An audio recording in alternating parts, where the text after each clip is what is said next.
I want to tell you about something that happened long before any of us were born. Back in the 1920s, when Prohibition ruled America and moonshine ran thicker than the law could stop it, small towns were filled with whispers, stories about men who vanished in the woods, and of a creature that stalked those who made or sold illegal liquor. They called it the Hollow Man, part myth, part warning. Most folks thought it was just a story to scare bootleggers into paying protection money. But two sheriffs from Clay County, Tennessee, they found out the truth was far worse.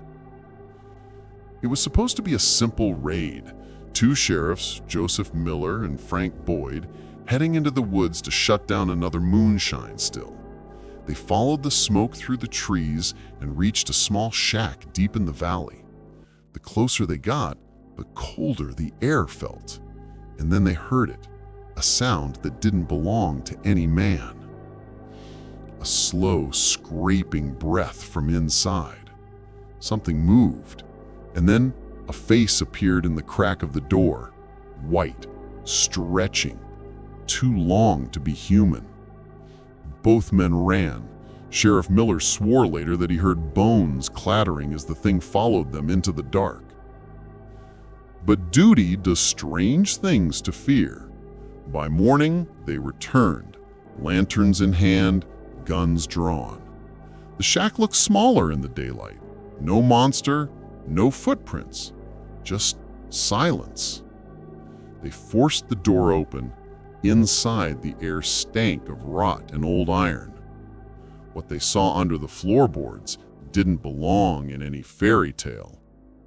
Human remains, dozens of them, bones wrapped in burlap, faces half mummified by time.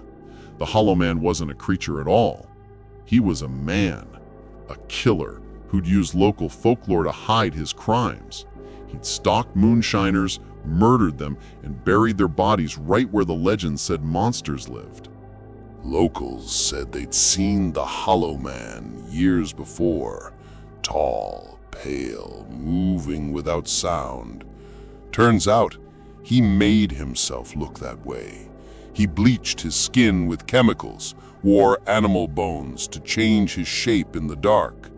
He wanted people to believe in the myth, because fear is the best disguise a monster can wear. When they finally caught him, or what was left of him, he was half blind, delirious, and smiling. He told the sheriffs, "I never hunted them. They came to me.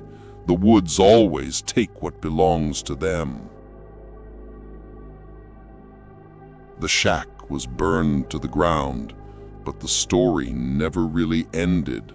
Some say on foggy nights, you can still hear footsteps crunching through the clay hills, following anyone who dares to brew in the woods.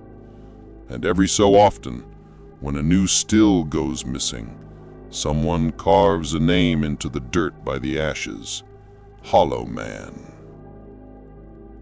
Because maybe the legend didn't die.